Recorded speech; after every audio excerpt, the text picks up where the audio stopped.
a very warm welcome to yet another episode of the Uganda Diaspora Show here on Civic Space TV. I thank you and I welcome you again. Thank you for subscribing. Thank you for viewing and following us on all our social platforms.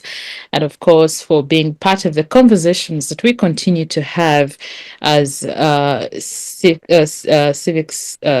Space TV. My name is Lynn, for those of you who are watching us for the first time, and today we have Mr. Ochen, who is based in Canada. We have Kharim from the National Unity Platform.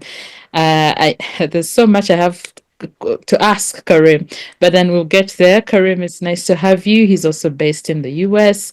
And today we have a new panelist joining us from Uganda, and that is Dr. Kisambira. We're going to be looking at how prepared we are as a country for 2026 in light of what happened in Kawempe North by-elections. And when I begin from that point, I want to, first of all, give us some very interesting information that just arrived today, a few minutes ago.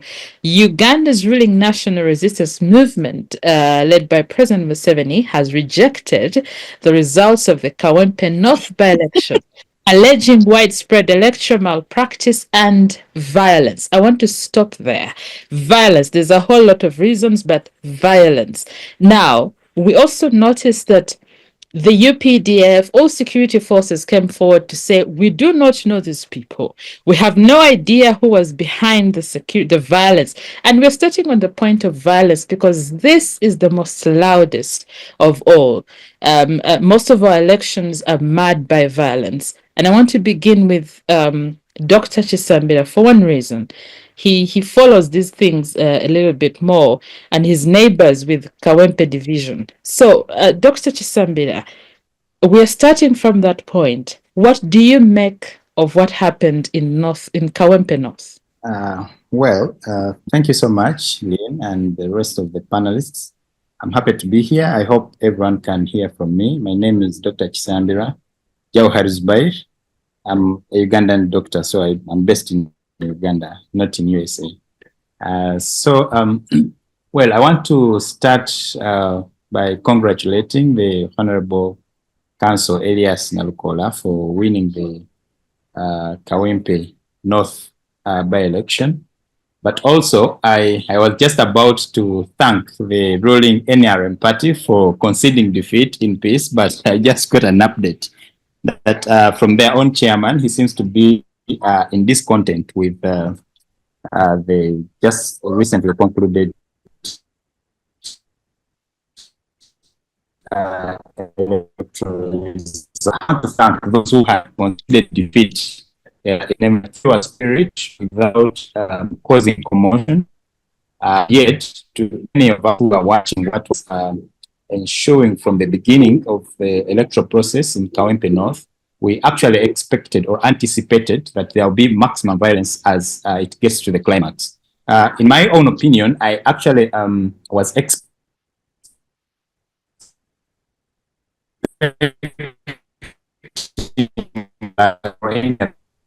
from parties who have won this election with the power that the state exhibited in Kawempe North. I really expected that they would wish maybe to violently announce whom they wish would have been suitable in their own taste to become the replacement for the late Honorable Segirinnya Muhammad.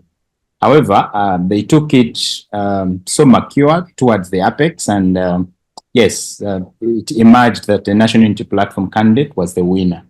But with the point of violence, I have mixed reactions on the violence in this whole electoral process, because really I still up to now do not get the reason as to why the state still prioritizes that heavy deployment despite the threats of terrorism that are not really, okay, I would call them baseless, but because it's intelligent information that they don't disseminate to all of us, but they would be baseless. Most of the times when they get some intelligence information related to terrorism, they usually communicate to the public to be alert. So when you look at the tune, the level of deployment that was there, they usually explain it basing on the level of terrorism threats that we actually have, which I would call baseless repeatedly.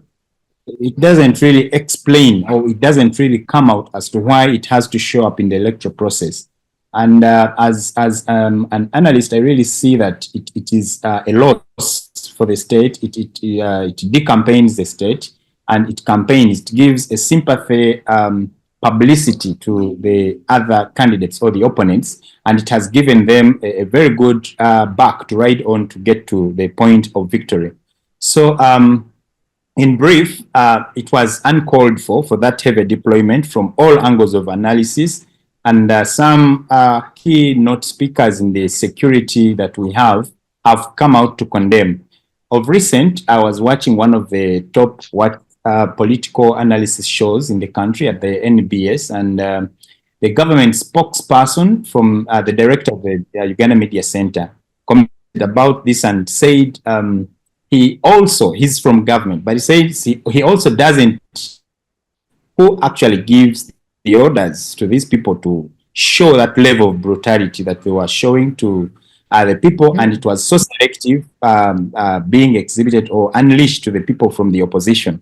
He doesn't understand, and he believes there are some people within the security structures that are actually supporting the opposition, and they're using this as a tool to actually market the opposition. And I totally can't say it is wrong or it is right, but I think it could be true on the other hand, because you really wonder that if the state has all it has and it can do all it can do, if for a small election as small as it is in Kawempe, and you want to make it look as big as a national election, and you deploy to that tune, it really makes the whole process lose meaning. So I believe it has set a very bad example for running general elections in 2026, and it doesn't guarantee peace in the whole process. I'm actually worried we might have increasing loss of lives, because people are getting used to the heavy deployments and they are getting sensitized to this. So the state may reach an extent that all that they have in their sanctuary is actually finished, and people are used to everything, and they're becoming more and more violent and more, resistant to these forces, and we may end up into what we're actually trying to protect. So I really disagree with that heavy deployment. Thank you, Lynn. All right. Thank you so much, Doctor. I want to intentionally come to Kharim because he's a national unity platform, and I want to pick his mind from that angle. The NRM party has rejected these results from the recently by-election, and apart from them saying that there was security violations and all that, apparently the cancellation of results from 15 polling stations disenfranchised about 50,000 registered voters. That is one. Two, the election was marred by faulty biometric machines, heavy deployment of security agencies, lower voter turnout, and missing names among other candidates, among other issues. Now, these are common occurrences in so far all the general elections we've had, and this is just a by-election in just one division of Kampala, in just one small division in Kampala, and here we are having a close to I don't even know what to call it. But when I ask Kharim, when I come to you, I want to pick your mind from the National Unity Platform point of view. What do you make of the new developments? Kharim, are you there? Yes, I'm here. Thank you so much for having us this morning. And first of all, I want to thank Honorable Council Elias Luyimbazi, the people of Kawempe, the Ugandan people who participated and who are still resilient. We were not surprised as National Unity Platform to what happened, and we went into this as a protest vote. We knew We have to protest. We had to show ourselves. We had to stand up and and and stand out for this election to be a precursor for what might happen in 2026. One of the things that has commonly been seen is the amount of deployment that right now government tends to say they are not responsible for. The normalized kind of violence that has been, subjected to our people, and no accountability whatsoever. That's very worrying. That's really worrying. To have government spokespeople look at this issue as, as a by the way. Up to now, no one has been held accountable besides the members of opposition who were roughed up and beaten and put into detention centers with no specific charges.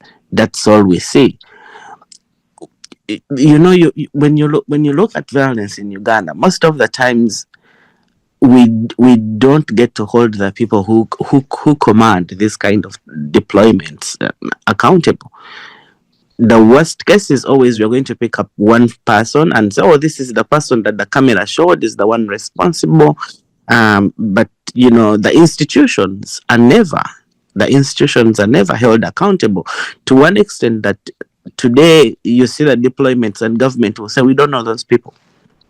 We don't know.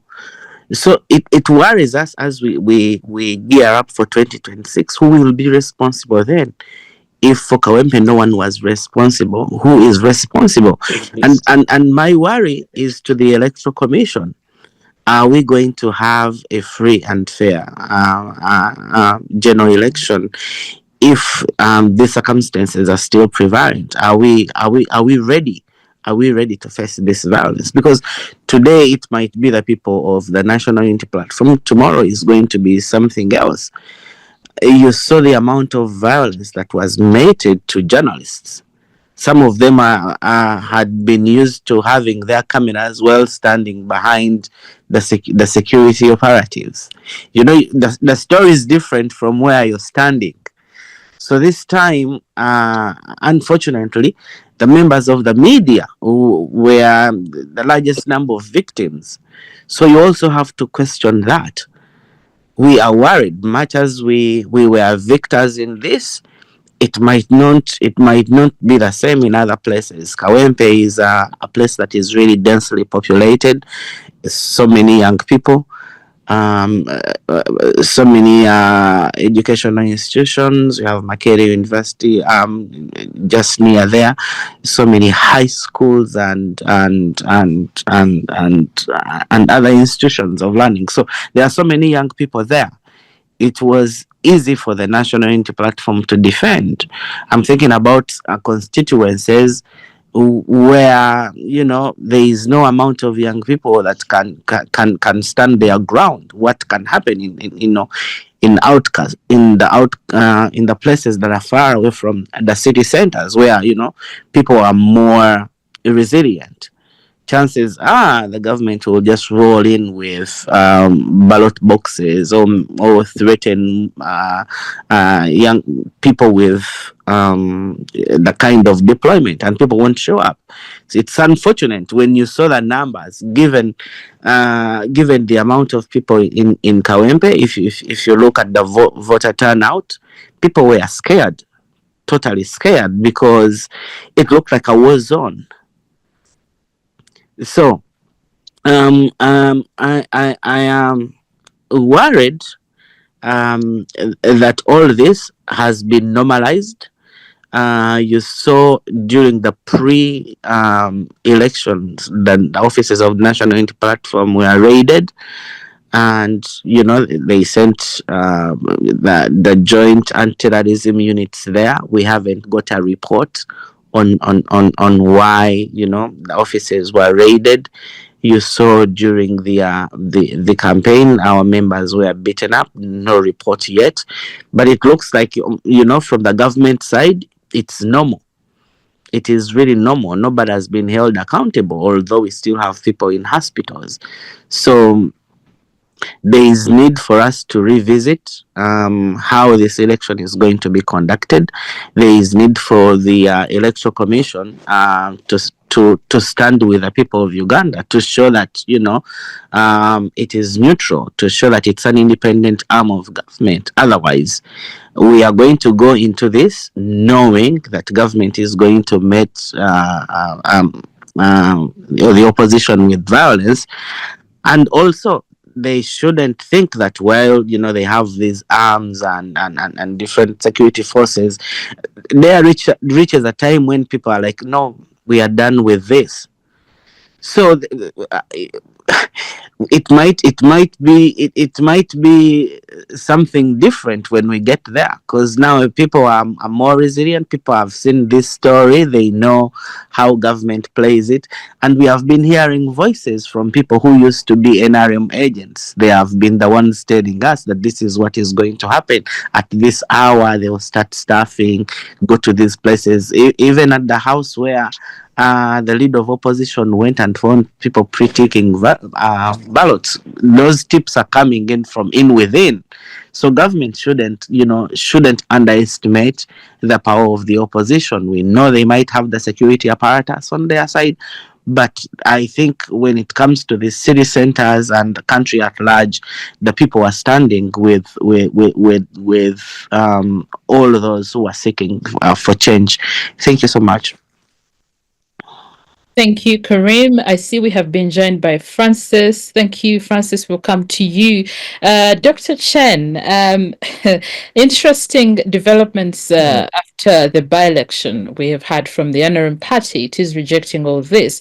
And a very interesting conversation came up about how and why they think Nalkola won the election, because apparently there was a protest vote after there was terror apparently unleashed on opposition candidates and the journalists, as we have seen. So many political commentators are saying that the heavy militarization and what I think Dr. Kisambira has alluded to earlier is a sympathy vote, because if the party in leadership unleashes a military drama, mambas, but first of all, anti-corrupt, anti-riot, anti-terrorism. What is all this? When I look at this, I'm going back to the issue of, did we have terrorists in Kawempe at some point? Okot. Thank you very much. I think the writings are very clear on the wall. I think the NRM organization are just trying to, to cover their faces. They're trying to do some kind of political face saving, They're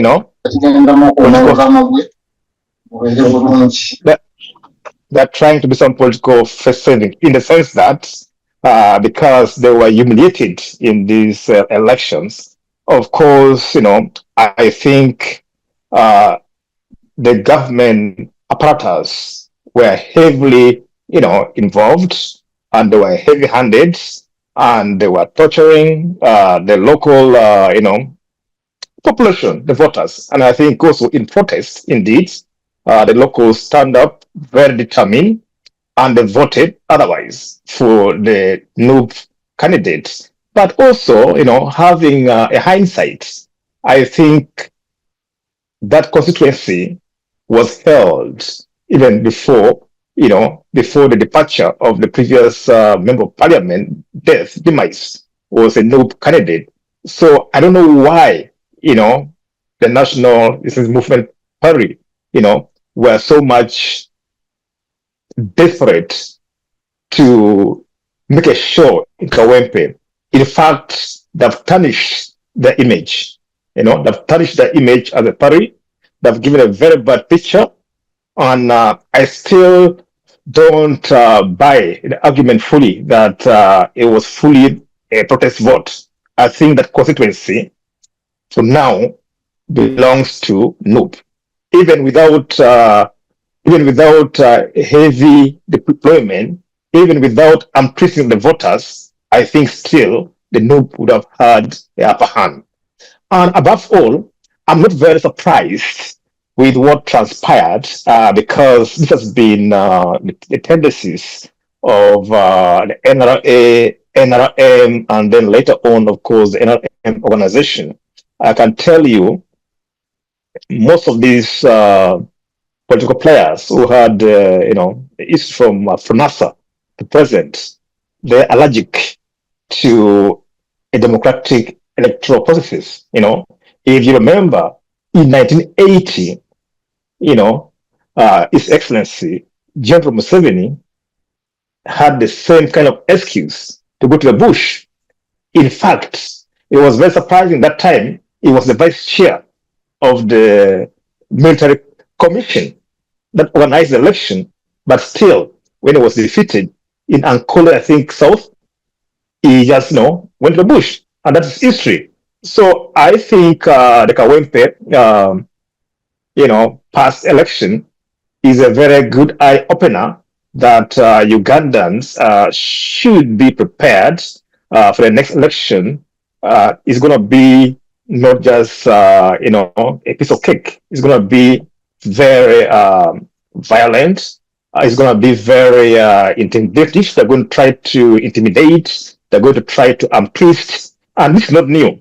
In other parts of the country, this has been taking place. That either if they come to you, to your parish or to your polling station, if you cannot succumb, if they give you money, they try to bribe you, and you don't give in, they would become more violent and harass you. So they have different kind of toolbox where they pull different kind of tactics to twist, the population.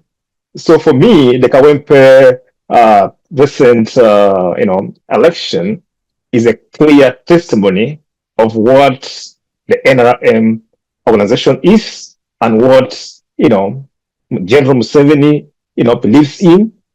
If he didn't believe in that, he would have come out and, made clear instructions to his cadres to would have kind of quell down, but he never came out to kind of condemn this kind of, aggression on the population. When I hear, them now saying that they are going to go to challenge the outcome of this election, it's a laughing stock. I cannot believe it. It's very clear that the judge and the other military groups came under a very clear command, and they're trying to deny. They're trying to claim that maybe the victors of this election organized to attract or entice some forms of sympathy, which is not true. So from my side, I think as a country, we are not yet ready for electoral democracy. We are actually more of, a police state or even a military state where we just kind of have cosmetic electoral processes just as a routine, to, just to fulfill that mandate that we have held elections. We have never had any transparent, any democratic election in Uganda.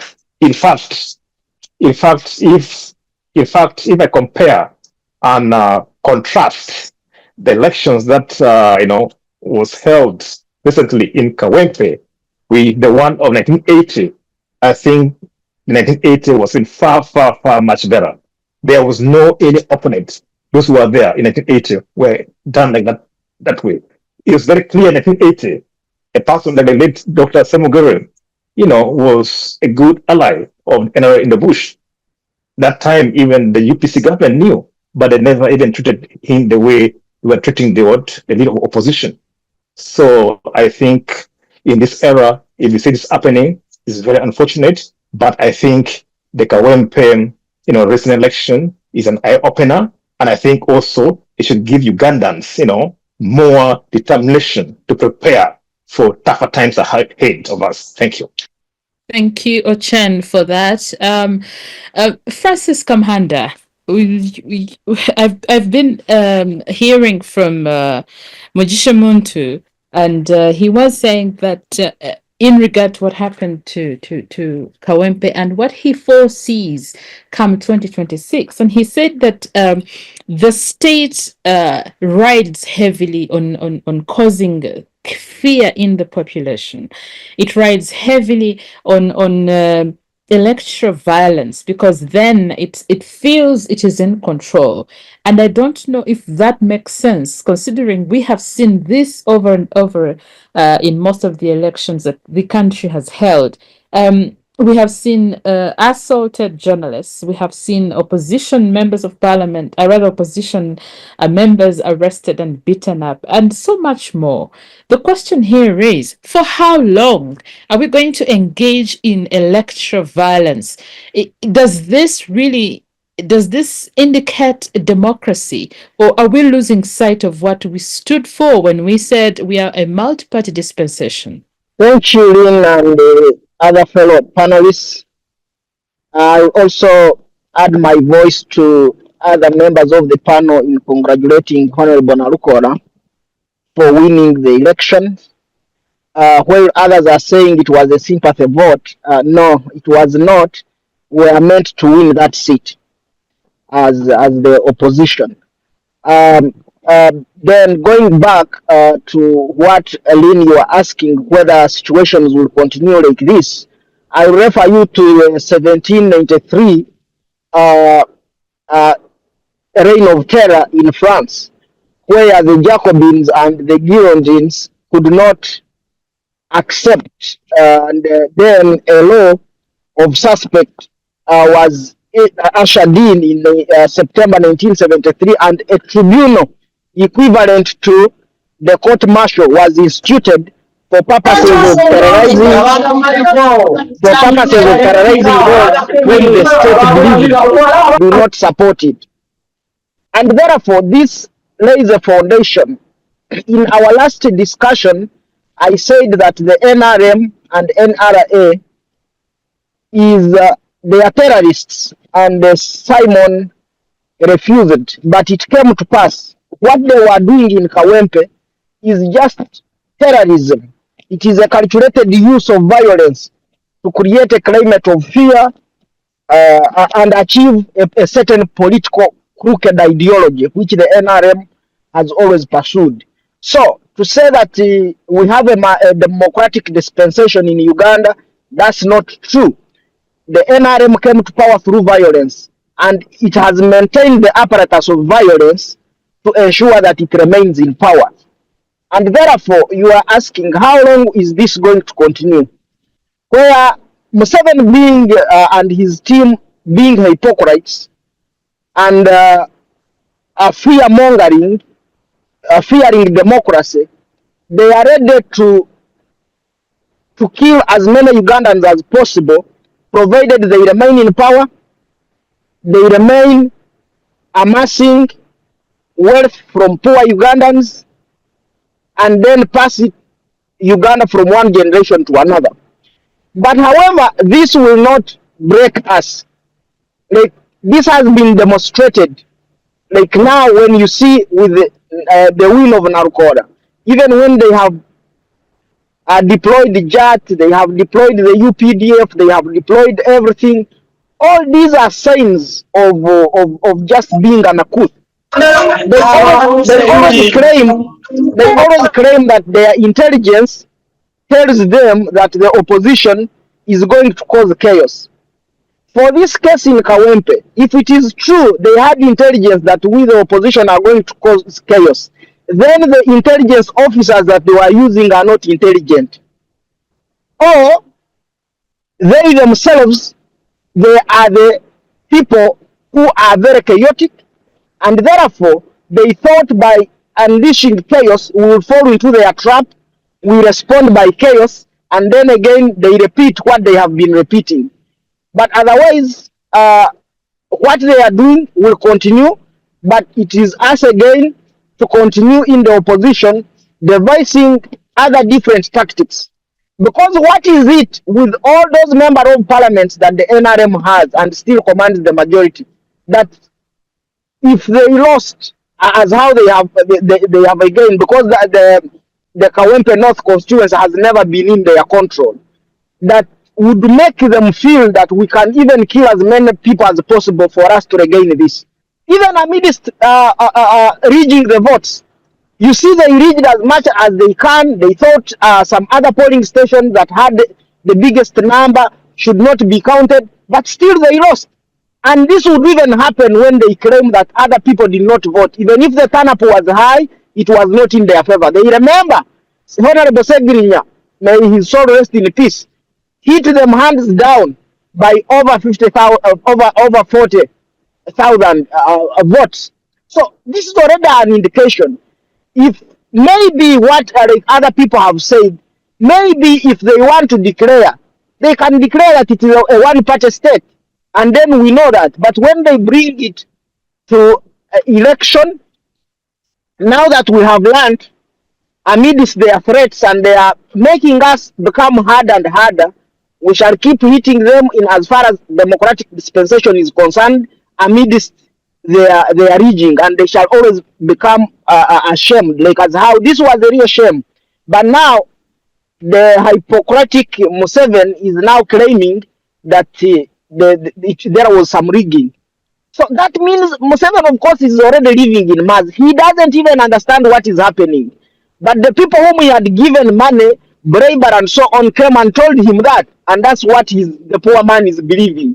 So I still believe that the biggest problem, much as we have the collapse in all institutions and the collapse of structures, but Museveni is also already worn out. This is one of the examples that you can see that he even doesn't know what is happening in the country. Thank you. Interesting. I would want to know what he thinks of that statement if he's not aware of what's happening in the country. But Miriam Kyomugasho, here we are, and Honorable Sarah Pendi the other day in Parliament said that she was deeply concerned about the violence that was meted on voters and journalists in Kawempe, and she insisted and told Parliament that we ought to move away from multi-party and choose one party because it seems we are not adhering, we are not respecting the constitution. She went on to say that how does security in the entire country come forward and say, we also don't know the masked men with guns and numbers, and we know these are part of the security apparatus of the country. She was saying that if we cannot have peaceful elections, let's forget them. Now, guess what? The Speaker of Parliament, the Deputy Speaker of Parliament, while responding to a few of the conversations that happened in Parliament last week, he said that it seems sometimes he thinks that there are people within the security setup who are against the government. This is not the first time we are hearing such comments. We've had these comments even right after the 2021 general elections, even towards the 2021 general elections. We had these similar comments that sometimes they don't know who these masked and armed men and women are during the electoral violence occurrences. Now, Miriam, I ask that could we be having enemies within? For sure. I wish that way we will know how to deal with it. It's so sad, it's so pathetic that after 40 years of more than half you guys experience period as a country, we still can't conduct free and fair elections. Everybody knows Ochen hinted on it. Museveni doesn't respect democracy, doesn't give elections. Why he keeps messing up every processes? For him, he believes in the Electoral, he believes in coercive. Oh, Miriam, sorry, I think we're losing you. Your network is quite bad. We'll come back to you shortly. Dr. Kisambira, as an analyst, as you already said, with these issues that we are facing currently, Miriam, can you hear us? Yes, all right. I had that Okay, please go ahead. discussion. Go ahead. Uh, so Seven doesn't believe in elections, doesn't believe in democracy, and even if what Sarah had recommended that we should have a one-party system, we had a one-party system before, and if anybody recalls, it's that whoever is not supported by the core that means whoever Museveni doesn't believe in, if you are not the anointed candidate, they will still come in and fight you. And everybody remembers the Kakoza Mutaris, and the same excuse will still arise. They look for these paralegals, paramilitary, whatever outfits, the Chiboko squad, the Mamba squad, face. So they don't use the mainstream army, and rumors are that even in 2020, when there was a massacre on Kampala Road by the state security operatives, they had hired some mercenaries from Somalia. They were the ones who came in and shot people and went back from nobody knows. So anytime Seven has to commit a crime against the citizens of Uganda, they hire goons, they hire rag people, they hire criminals to come in and kill people. They give them the government uniform, either UPDF or the Uganda police uniform, and they hire them to shoot, kill Ugandans or maim them, and then they go back. And we have seen this over in every other election. It's like a cycle, and anybody who has participated in the electoral processes in Uganda knows what to expect. Unfortunately, it's like we are so helpless that we can't do anything about it. That's why I get frustrated. Why is it that Ugandans, we can't organize and really eliminate these criminals? Because they've been there and we know what to expect.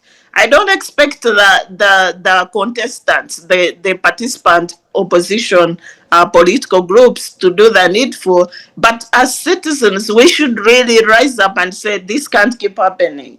And we all know the criminals, like this time they were rumored to have been picked from some areas downtown. First were like gangs picked from Rufura or wherever. Then they are criminals, real criminals. They released from prison to come and kill and go back, like Sobi. Then there was some incident with a guy called Benz. He Benz? Seven putting him there to disturb opposition, and then send his own personal guard, the PGB, to come and SFC now. I think by that time they were already SFC. Come in and shoot him, and they killed him at home in front of his children. So all these crimes have been ongoing, but we helplessly look on. I don't know how Uganda will be saved if we can't really stop this. And how do we stop it? We have to stop Museveni, and that's the only way out. We know he doesn't respect opposition, he doesn't believe in electoral processes, and it's going to be a cycle. 2026 is here, he's going to repeat the same thing. He has already arrested opposition leader Cesar is there in prison in Trump charges so far because there is no evidence put up against him as far as the charges they are putting him, they are accusing him of are concerned. So for how long are we going to continue like this? That's my question. That's my worry. Thank you, Miriam. It's very indeed very worrying that we are headed there, and we have been very uh, we have failed to come up with a solution, or we seem to be holding our fingers and saying, okay, let's watch and see what happens and let the status remain as it is. Now, Dr. Kisambira, I want to come to you on a very interesting issue. The head of communications at the NRM Secretariat, Mr. Emmanuel Dombo, says that the party would be the last institution in the land to unleash members of security forces on the opposition candidates and their supporters because the ramifications are obvious. Now, he also goes on to say that the manner in which police went about the arrest and subsequent release without charge of Mr. Narukola points to collusion between the opposition and sections of the forces. Now, I want to ask, how prepared is the opposition ready for 2026 general elections? Because these are certainly going to repeat themselves. Thank you so much, Lynn, and the rest of the panelists for your inputs on this discussion. I want to start by saying there is no collusion between an opposition supporter or a candidate and a law enforcing officer apart from that breaks the law. I don't know if I make a point in that. But any collusion that can be substantive between a law enforcement officer and an opposition person is that has broken the law, which means that if they are arrested and bundled up and arrested, they like at the point of being released or not released, they must have charges put up against them on which they went against.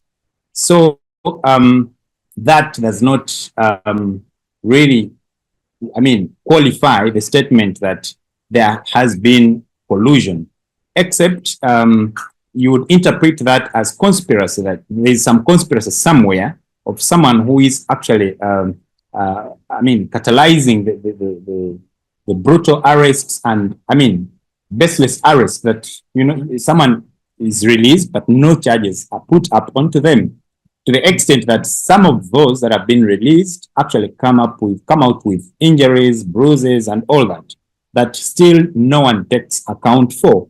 And none of those who are in power comes out to say, yes, so and so, maybe he was trying to escape or something like that, and that's how they sustain such injuries.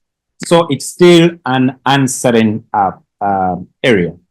But for me, I would say, yes, the opposition still has its own issues, like just any other party that we have in the country.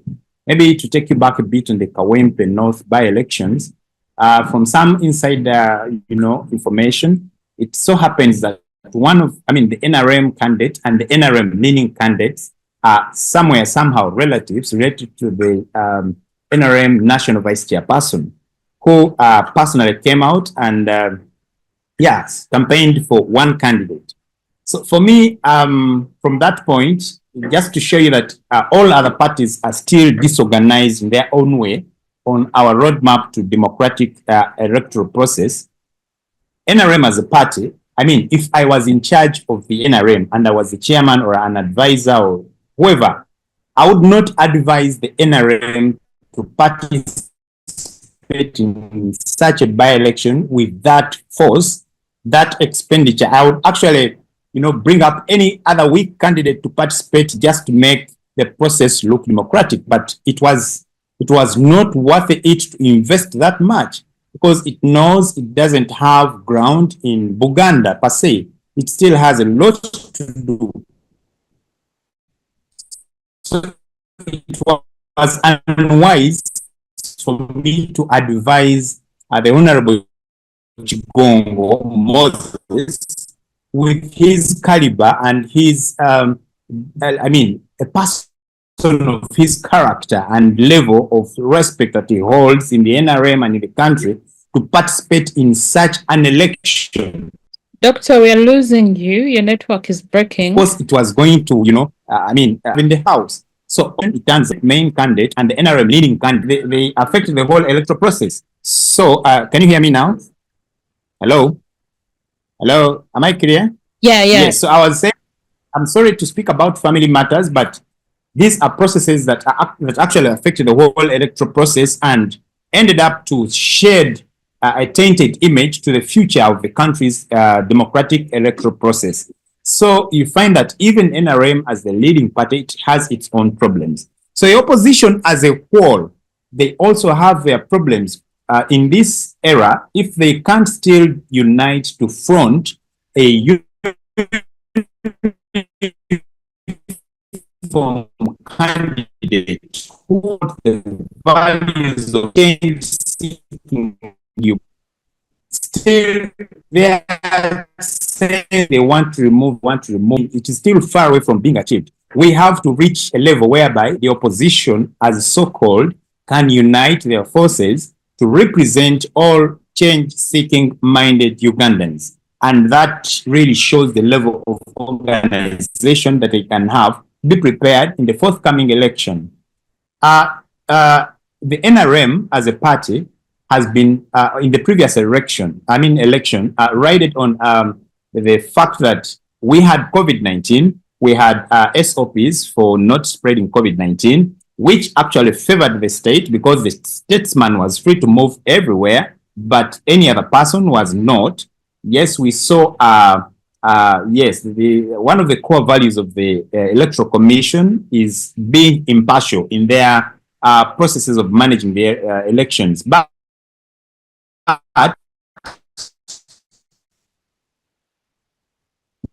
we saw them, some candidates working on others. But we lost of lives. Wise to share the picture of what's going to happen tomorrow, and it's going to Doctor, your network. Participation as a charged up.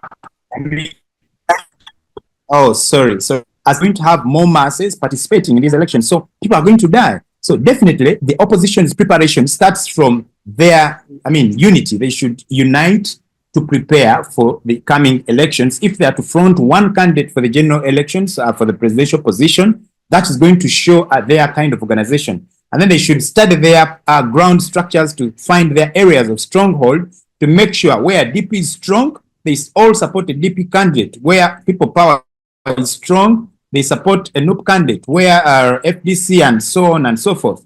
That's how they can raise quorum in the House, in the August House. And that gives them a position to negotiate with the government if they have substantive numbers. So I believe that's what's going to give them an organization. However, the organization of the opposition also depends on the independence of the Electoral Commission. Just to give you a brief check on the previous data of the records of the Electoral Commission, in the 2015 elections, general elections, we had 277 post-nomination complaints.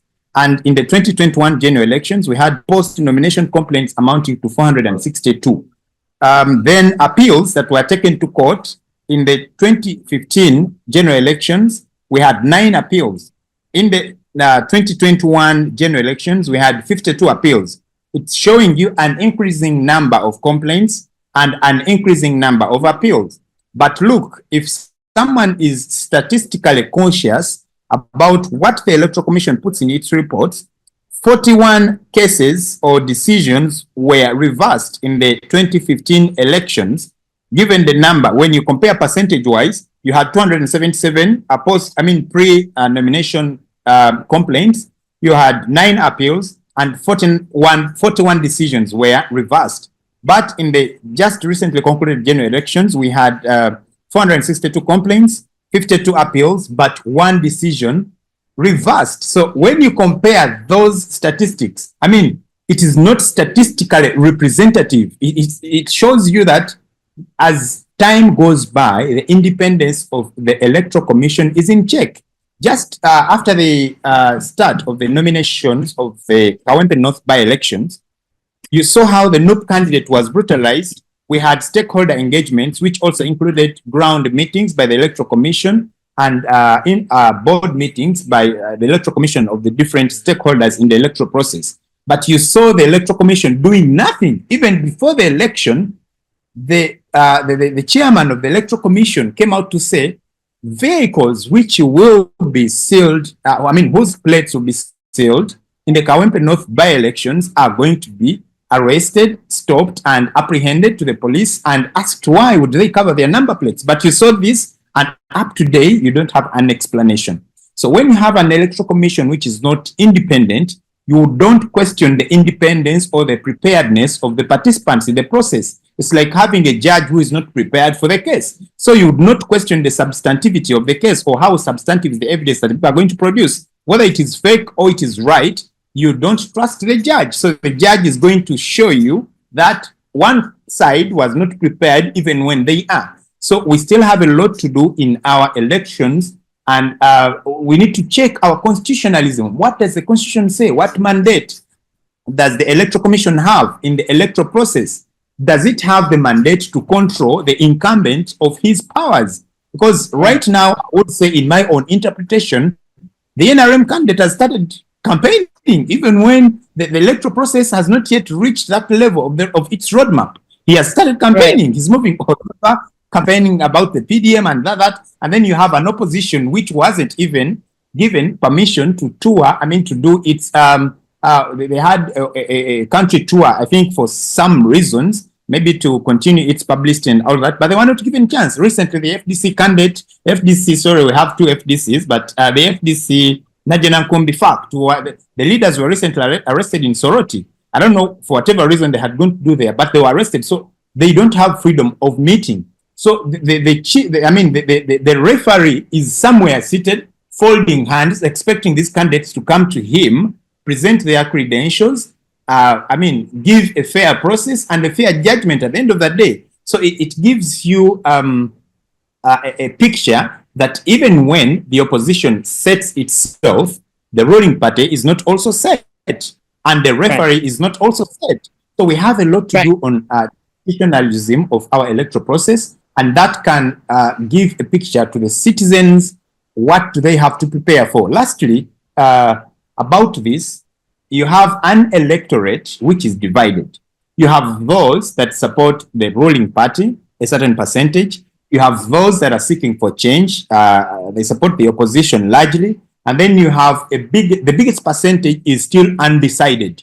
And these are people who are living in the outskirts of the country. So it means that whoever is marketing their cake very well, that is the one who is going to fish the biggest number of customers in the purchasing process or in the voting process. So the ruling party has done very well in some areas, and it has done very poorly in some areas, and that explains its support and no support in some areas. The same applies to the opposition. The current ruling party beats the opposition because it has marketed itself at all levels, at all grounds in the country, but the opposition is centered in some areas. So the preparedness of the opposition also puts a question of how deep have they penetrated the electorate who are not yet decided, such that they can fish them to draw them back on their side. So as the state unleashes such a picture in the center of the capital city, where every other news anchor is stated and every other media house is stated, and they can easily show to the rest of the country that this is what's happening in the center, all the undecided people, at least at some point, are going to cross to the opposition because those who are in power have not sold a good cake to them. So to the person who is saying that the opposition at one point gets a sympathy vote, he should really understand that at one point, yes, you have 17,000 people voting for Council Elias Narkola, but you could have maybe 10,000 substantive opposition voters, and the 7,000 just changed their mind because what they are seeing was really insane. So you don't have to debunk that fact that if the state keeps unleashing such violence, you have an undecided number of people that are going to cross to the opposition. And the opposition has a lot to do to also go and fish the rest of the, let's say like 70% of the population, which is really undecided, where the NRM takes advantage and it wins. There are some areas where the opposition doesn't even stand a candidate. When you read the report of the previous elections, in some areas we didn't have opposition candidates. So you find that the opposition has a lot to do to prepare for the elections. The referee has a lot to do, and the electorate is there to decide, and the biggest number of them are undecided. Thank you. All right. Thank you so much, Dr. Kisambira, for your submission. Still on the same issue and the same question that I'm posing, is our opposition ready for 2026 in light of, and I'm coming to you, Kharim, in light of comments recently released by some opposition leaders? It is saying that the shake-up, first of all, in the command and control of security forces is being done to tilt the ground for 2026 elections in favor of the NRM party. They gave examples of course, the CDF. They gave examples of the appointment of the Inspector General of Police, Abbas Byakagaba, and many other, um, uh, appointees. The question here is really, isn't the opposition just a little bit shaken and scared and not ready per se before they can start, pointing fingers at the government for doing what it is supposed to be doing anyway? Karim. Thank you. Thank you so much, Lynn. I wanted to first walk back to what Dr. Kisambira said about the 70% number of people that are undecided. I'm still questioning where these numbers are coming from, because one, they are undecided on what? Because I would say, I would also make a case that at least 70% of Ugandans agree that the infrastructure in Uganda is not as what they expect. I would also say that 70% of Ugandans agree that our healthcare services are not, need to be revamped. I would also make a claim that 70% number of people in Uganda need change in public services.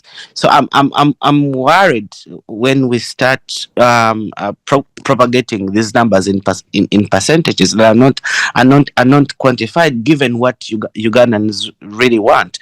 When we set a table from a position of weakness, of not recognizing what the day-to-day person, what the day-to-day average Ugandan need, and we are looking at undecisiveness from maybe the elites, because most of the times it's the elites who are undecided because they have all these boxes to check. Is the opposition, well oiled? Is the opposition level headed? But the person on ground in Uganda who is not receiving services, whose child is not getting the education that they need, they are all decided that they need change in the social, political, and economic services of the country.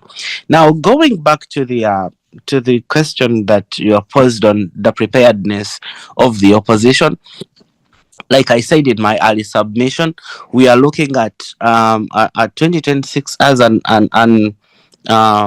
as a protest vote.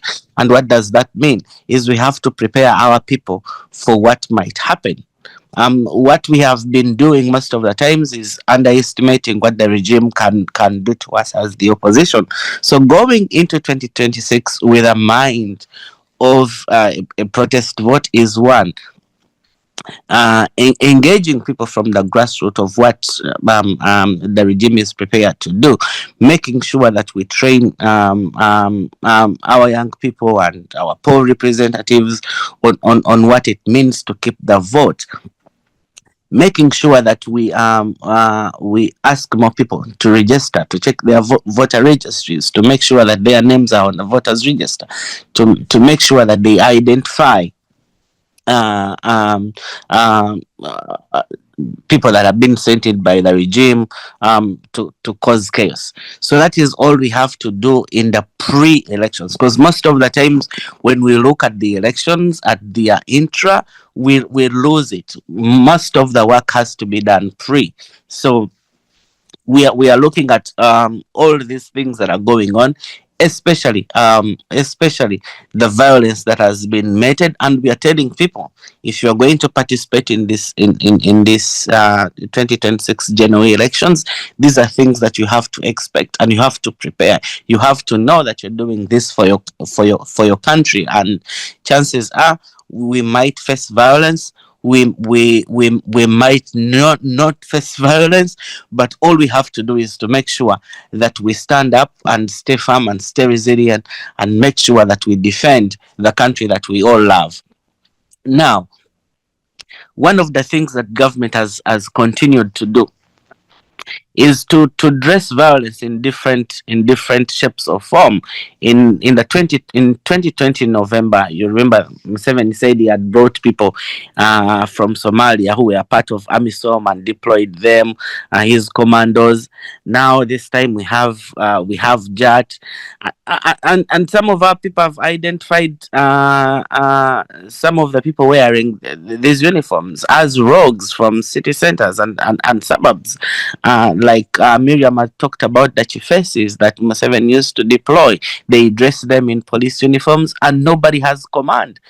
I think all of us saw an image of one police officer who tried to pull out one of the JAT guys who was beating people. And now you're wondering who is in command. Is it the police?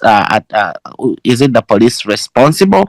Is it JAT? Is it the UPDF? Because you have all these many factions, meting violence onto the opposition, and you worry who is at the top command. Who should we hold accountable? Is it the UPDF? Is it the Ugandan police? Is it joint terrorism? So everything is being thrown to the opposition as one. Like I said, we shouldn't underestimate the power of people who are tired. We shouldn't. The regime might decide that this is going to be the modus operandi, but at one point it is going to send it out of those people are going to be deployed in an area where people are really tired, and they might face resistance. So we shouldn't underestimate the power of people who are tired, the power of people who need change, and the power of people who are united for a common cause. Thank you. Thank you, Kharim, for that. I'm coming back to Ochen now, and the question to you, Okot, is still in relation to the preparedness of the opposition, because oftentimes, why I'm sticking to the opposition is because oftentimes they are the victims of the violence that we see, the human rights violations that we see, of course, alongside journalists and many other innocent people. And then we have political commentators who include Professor Ndebesa Mwambusia. He said that in Uganda there are two factors that influence the outcome of elections, and this is one, organizational, and two, political factors. National Unity Platform has political factors in its favor, and the NRM has organizational factors. We have heard from Kisambira area that there's no leveled playground, and this is not news. I mean, look back at 2016 when 2006 rather, when we first had the first multi-party elections. I believe that was the beginning of trouble, or most of it, I want to say. But when I ask if the opposition is ready, where do we start from? If we are claiming to be a democratic dispensation, a democratic country, and we believe in multi-party politics, where is the leveled playground? On what are the 40% undecided? You find that most of the voters out there, even when they are in discontent of what is going on with the current ruling regime, they don't have options. It's the same regime that reaches out to them and gives them options of candidates. So these are the same candidates from the same party, so they don't have an option. What they have all is bread, so they can't eat a cake because they don't have it as an option. So they've not seen what is beyond the NRM. Two, you have a voter turnout of 58.9%. So which gives you 40% of the population undecided. They're not coming to vote, not because they don't want, but one would put it that they are not decided. They are not happy with what is going on. So they see both red and yellow are the same, blue and white is the same, bread and cake is the same. I mean, they need to be convinced to join a certain side. So they are not, that's why you don't have a percentage that is really so convincing. You don't have a distinction of voters participating in the electoral process. So the 40% who are not voting are undecided. And those part of the 59% who actually came out to vote, some of those didn't have an option but to vote the NRM candidate who was presented. So they didn't have an option. So that's what I am meaning by the undecided, and that's how the percentage closes up to around 70% from 40%. Thank you. Right. Thank you, Doctor. Dr. Chen? Dr. Chen? Log in and log out again. I mean, log out and log in again. He should do that. But while he does that, let's hear from Francis. Francis Kamuhanda. Ochen, I'm going to request that maybe you log out and log in again because we have lost you. We can't hear you at all. Can you hear me? Oh, okay. Now we can. Yeah. Oh, okay. Thank you very much. Let me get back to the first question you raised about if we are prepared for electoral democracy or process in Uganda. I just want to make a few remarks that, the NRM is not strong, it's not powerful, except that, they've been using coercion, they've been using force, they've been bribing, to win, elections.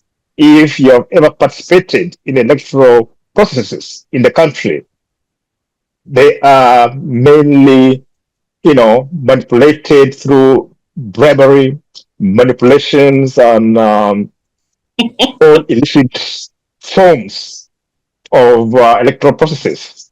Hence, I think let's not be too hard on the opposition.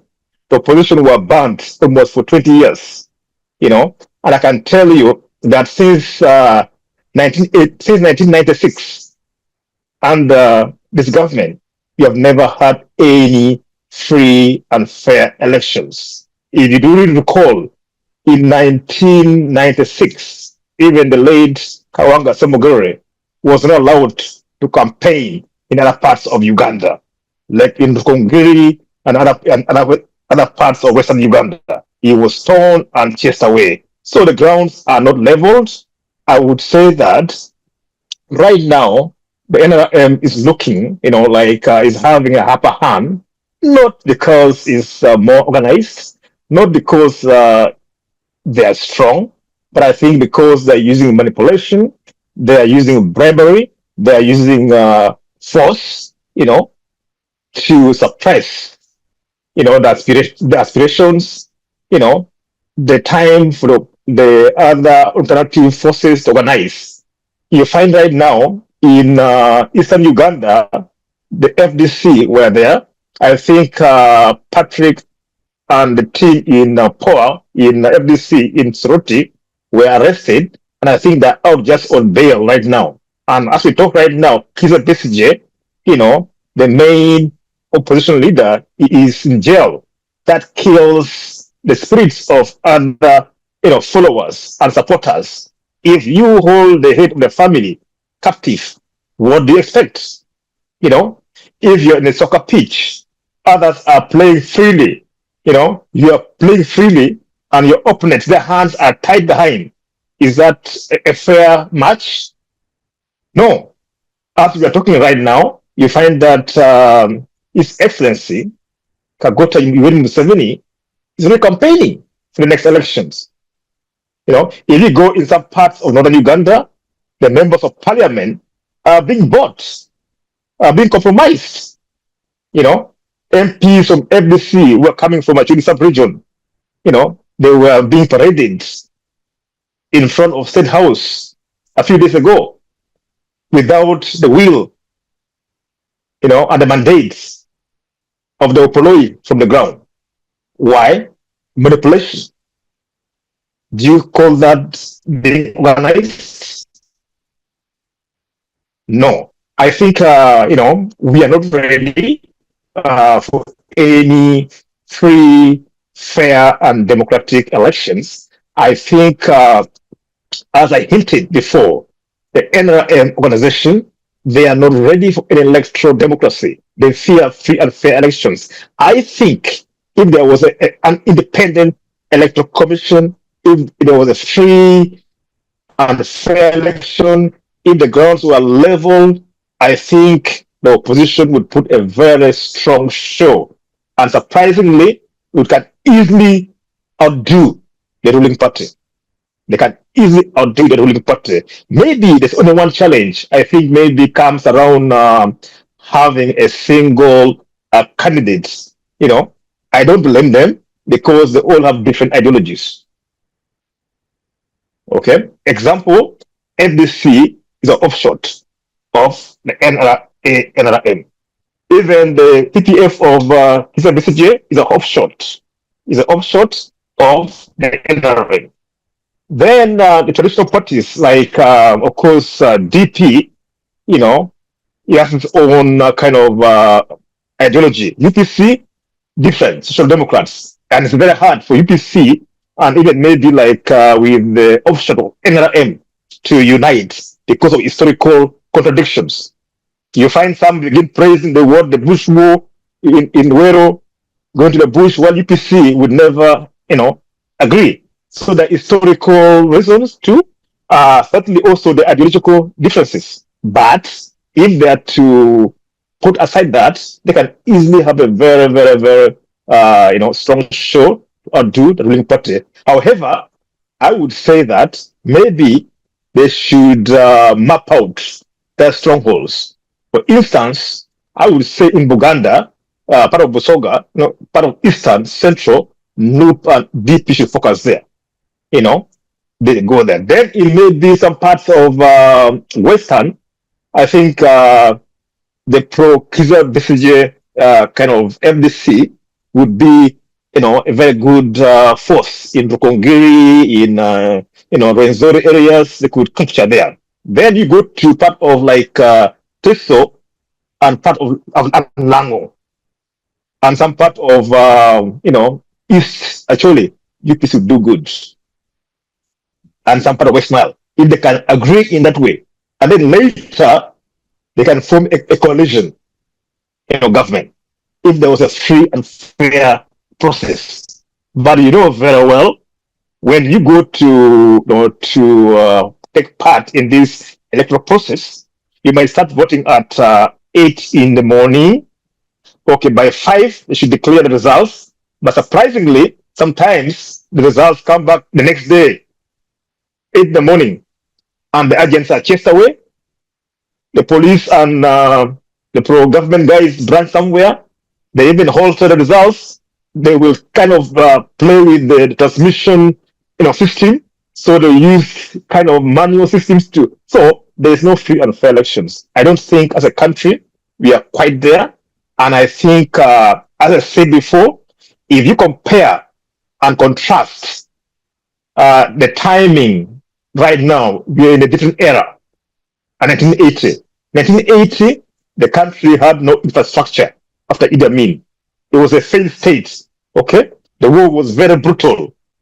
You know, towns like Masaka were completely demolished by the, you know, by the coming forces from Tanzania. Okay, but still, the elections are not very transparent. But I think this one is more brutal and worse. So Uganda, we are not quite there for any democratic and transparent elections. But I can say that the opposition are trying, despite the meager resources they have on the ground. They are kind of being suppressed. They are being manipulated. They are being twisted. Call it. There is no free and fair process. Who appoints the Electoral Commission? You know, because we need actually maybe a neutral body like an Electoral Commission, but they're handpicked by the same candidates. So it's not transparent. It's not ethical. It's not authentic. It's just a gimmick. It's just kind of a perennial routine, you know, to camouflage. Thank you. Thank you, Ochen, for that. Francis Kamuhanda, the president, after the 2016 general elections, he mentioned that there will not, there won't, that by 2021 we will have no opposition left, and that was 2 days after he was declared winner of the February 18th, 2016 presidential election. Could this prophecy becoming true? Because honestly speaking, we are looking at the divisions Look at what's happening with the FDC. Look at what's happening within the NUP. Look at what has happened to DP. There's a lot of drama going there. Ant itself, I don't know what Ant is on about. We hardly see any activity from Ant. There's need this new party. It's abbreviated as NEED. Yes. Yes. I want to understand, could President Museveni's prophecy be coming true? Thank you, Lynn, and other fellow panelists. Like as I have said, Museveni saying that there will not be opposition, it's because he's aware of what he's doing, especially unleashing terror on Ugandans, and then Ugandans fail to make a choice of what they need, but we continue pushing. Then two, suffocating the civic space. You are aware that all these political formations, they do try to go and reach out to people, like any other political party.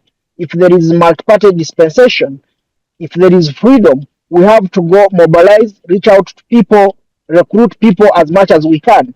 Which space he has suffocated and unleashed terror, that people find themselves safe not to associate with any other political party, but more of associating with the NRM. So you find that suffocation of that space makes it a little bit complicated for us to mobilize and recruit. But amidst the terror that he's unleashing, but to say that he will finish us, that's not true. We will continue fighting on. We are going nowhere, although the terrain is rough. But I can't also promise you that maybe next year we are going to take him over. No, but as I have said, we are busy building structures. We are building momentum. Who knew that by now they would unleash JAT in Kawempe and still people come and vote against the NRM? So the momentum is being developed slowly by slowly. But again, we will not underestimate the strength of the underhand method that the NRM normally uses, like bribery and so on, but which people have learned. Like if you see how much money they poured in Kawempe, it was a lot of money, but did they win? The answer is no. So we are learning all these, and one by one, we are eschewing, or we are sensitizing people, and we will get there. Because I still believe that, like if I give an example of Kasese, that's how Kasese came, at least one term at a time, and the momentum was being built, and that's what we are doing. Amidst all this, Ugandans are getting hardened over and over to see what should be done. But whether we are going to achieve it in the short run, that one I can't promise. But we will soon get there, regardless of the terror that is being meted, and we will continue mobilizing while Museveni continues dreaming. Dr. Chan talked about the early campaigns of Museveni. That's what he does. Look here, Lynn. A whole president, that's what I told you, that he's living in his own world. He doesn't even know what is going on. A whole president spends billions of money to go and visit a farmer, either in Rukunjiri or in Kasese or in Fort Potro, who has 2 goats or 3 goats, that is PDM, which goats are worth maybe 200,000, but the president's convoy and all his clones are using billions of money. What kind of nonsense is this? Where even an RDC would just drive a pickup, reach there and give the president that, okay, the goat you gave so and so has given birth to 2 kids, and then the person is a millionaire. Then all these 2 was disguised campaign that he's carrying out.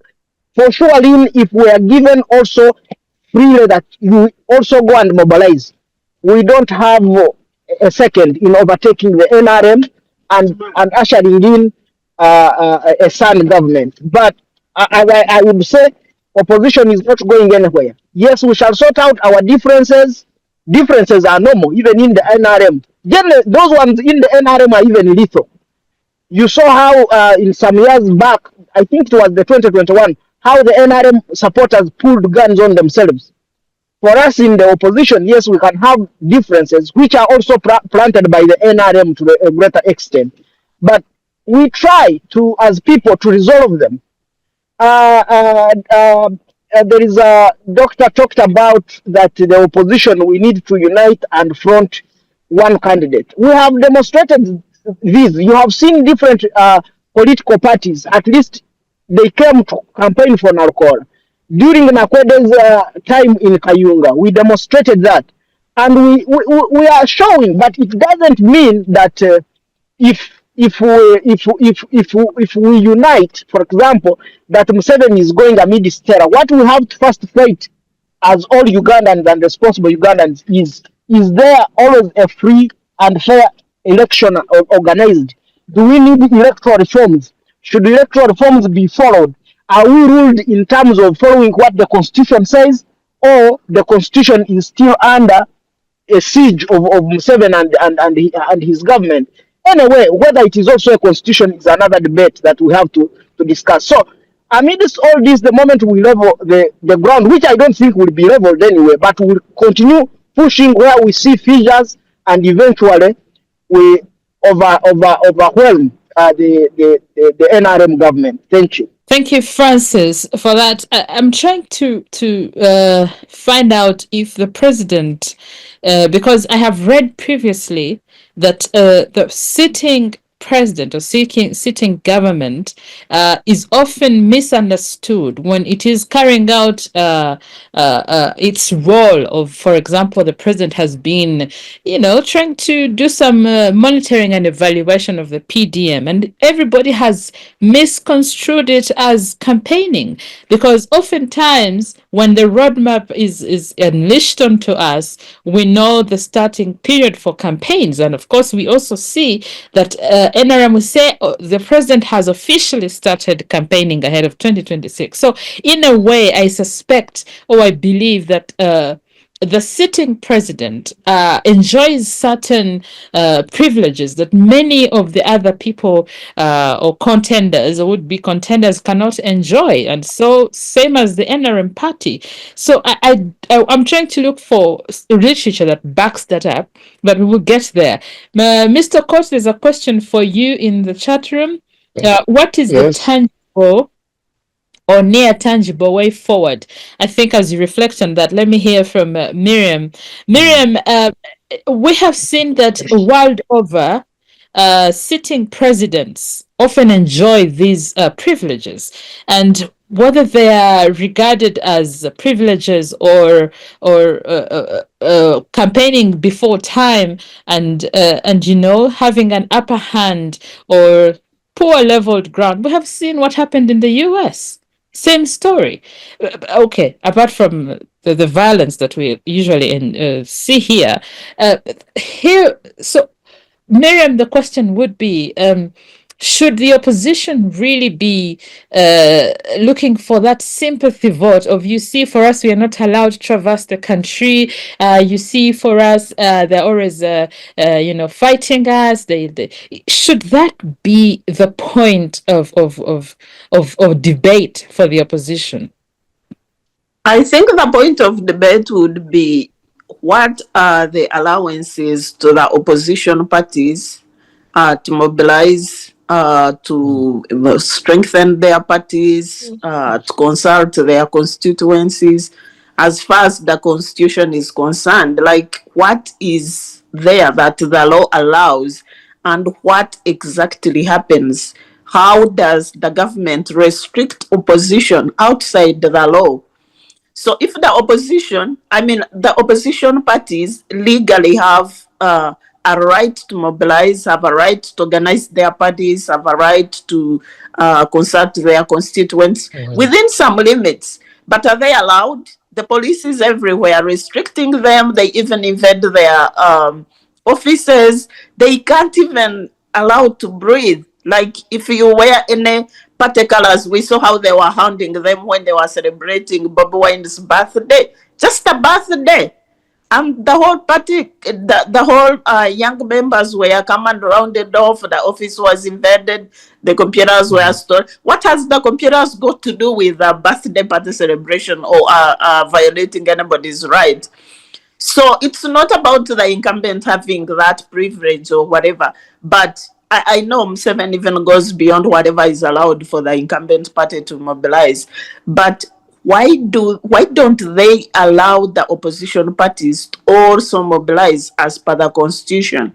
Because the opposition parties are not just there to stay locked up and then opened when the voting, like you said, when the roadmap is out and the election processes have started. No, they should be free to move all years through, even when there are elections and no elections. They should be mobilizing full time. But we don't see that.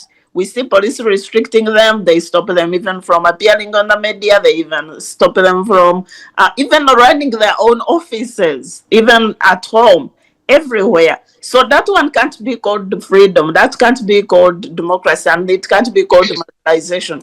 So what M7 does is, one of the panelists alluded to, is you just hold you. It's like tying someone up in the cage, and then you run, and you just claim you are in the same race. And when you reach the finishing line, you are like, "Hey, I've won."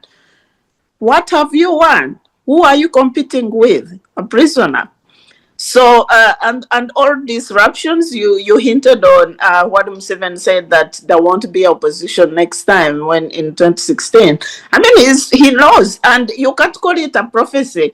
It's a declaration. It's like an evil declaration. It's like someone premeditated destruction. It's like someone threatening to kill you and then they kill you. That's a crime, actually, and he should be answerable to that. Because what he has done to opposition groups is not allowed in democracy. What he has done is suppressing their freedoms, is suppressing organizing, is suppressing people's choice to choose the leaders they want. And with that, we can't say that is a democratic process or even a legal acceptable process. And then there is this fallacy of saying, oh, Africans, we can't handle democracy, it's too much for us. Who says? What's wrong with Africans? I think we debase ourselves, we abuse ourselves by grading us at that level where our leaders push us into. Our leaders make us believe that we are too stupid to handle a simple thing like democracy, but then we all know the truth. Look at African countries who are already democratic and running fine.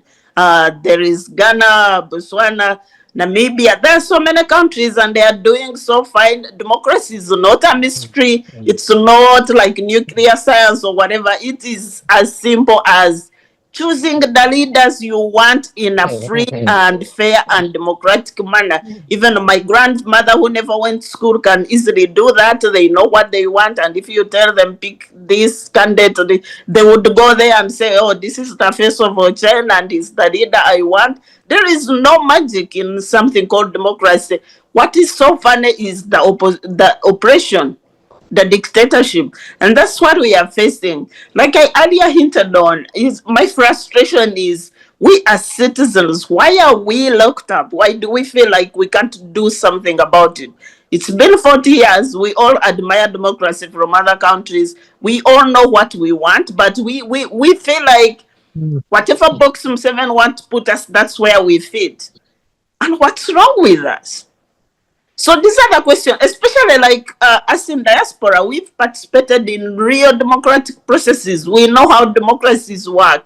We admire leaders chosen by the people. We know how people make choices. We know how processes work. Even the strongest governments, even the strongest militaries, they don't interfere in the people's choices. Whether they pick the leader you don't want, you have to accept that result and wait for another chance to try. So democracy is possible in Africa, and it's high time we practice it. This is 21st century. We are already educated. Countries like Uganda have over 70 literacy percentage of the citizens are educated. At least they have that basic education, and we know how to choose leaders. So that excuse of saying, oh, democracy is not good for Africa, we can't handle. So what can we handle? Are we good with dictatorships? I think dictatorship is even more complicated than democracy. And we are handling it. So if we can handle dictatorship, where we get beaten, where we get arrested, where people are kidnapped and maimed and killed, and we don't complain, then it should be easier to handle democracy, which is free and fair and peaceful, and everybody can pick a choice of the leader they want, and there is no interference from the state. That aside, I want to comment something on what Dr. Kisambira said about the choices and the numbers. In all democracies worldwide, I think the voting levels are about that. You rarely see anywhere where the voting is like 90% turn up, unless it was like a short arranged election, which was, mostly referendums and all that. But in normal elections, usually the percentage is around 50%. I mean, I don't have the statistics, but sometimes here in USA, in municipal elections, we have like 20% turnout. But they still respect that choice. And in any case, most people don't turn up for election for reason like either in the case of AFRICC, it's not lack of interest in choosing the leaders, but in the lack of trust of the process. It's like they know the process is rigged. It's disempowering in a way, and people are disenfranchised. So you feel it's gonna be useless even if you go there or you don't go there. So that's a disincentive. Otherwise, people would be interested in turning up and picking the leaders they want. But even those, the smaller numbers that are there, suppressing the opposition so that we don't hear the alternative views. And alternative views, it doesn't even have to be a leader.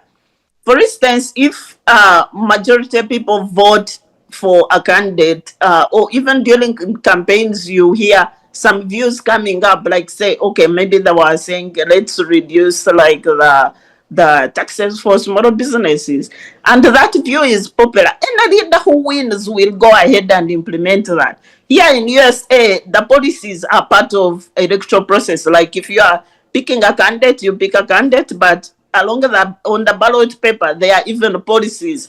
Do you support tax on the property? How much tax increase on the property? You also vote for that. You vote for your judge. You vote for any new amendment they want put forward. Yeah, do you support abortion or not?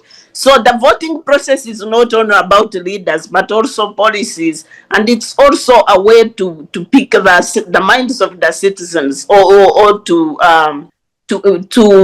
do something like a research on the policy making. So if you are a leader and you saw people were pro this, even if your party, it's not part of your party platform, you somehow adopt it because that's what people wanted.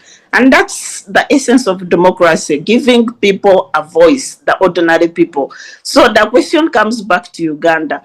To what extent are ordinary Ugandans allowed to choose their leaders? Have we ever picked a leader of our choice in all our post-independence history?